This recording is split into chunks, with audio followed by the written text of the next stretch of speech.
You've been a trainer at a number of different events, and I was looking through the files, and you were a trainer at the Olympics twice. Yes. Yeah. Can you tell us what that was like? Well, Munich was, as you know, was a real catastrophe. Mm-hmm. Those poor athletes getting kidnapped and killed. That was a terrible thing. And they were trying to end the Olympics. Unfortunately, cooler heads prevailed and said, no, that's what they want. We're not going to give it to them. So they shipped a lot of the athletes home that has finished competing to get them out of the way so there'd be no more danger to them. And but it was a lot of gloom over the whole setting after that happened. You know, it was a terrible thing. And Montreal did a great job on it. They had the Olympics after Munich, and 4 years later, and they did a great job. They were all last minute, you know, getting everything ready, but they did a good job, and they tightened up on the security, and fortunately had no problems. Right.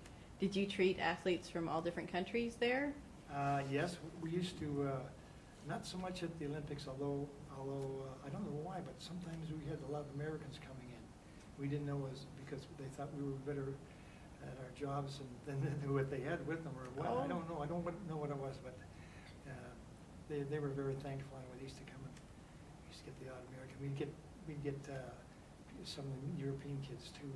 Okay. We were looking after a little Yugoslavian girl that was a great diver, and she had a problem, and she was so thankful to get some kind of treatment and be able to compete, because they've been training for it for years and have it taken away from them the last, not even a chance to take part. Right. It's heartbreaking for them, you know. Yeah.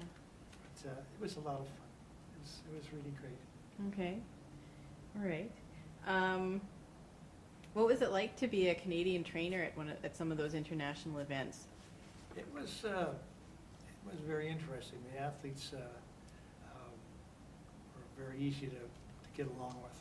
I went with the Canadian swimming team on a couple of occasions, and our swimming coach was from Australia, and a great believer in massage.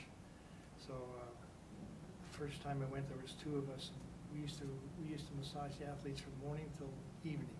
Sometimes have as many as 18 or 20 athletes to look after each, you know.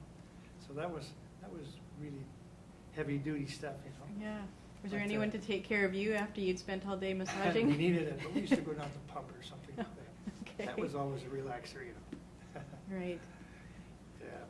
One of the teams that, talking about big thrills, one of the teams that right here in Winnipeg that is getting inducted this year in the Hall of Fame is the Norwood St. Barnabas Legionnaires. Mm-hmm. They were a great team. They called it intermediate football in those days. Most of them went from there to different teams in the CFL. Quite a few of them did, and that was a real big thrill, especially to win in Winnipeg, at the old Osmer Stadium.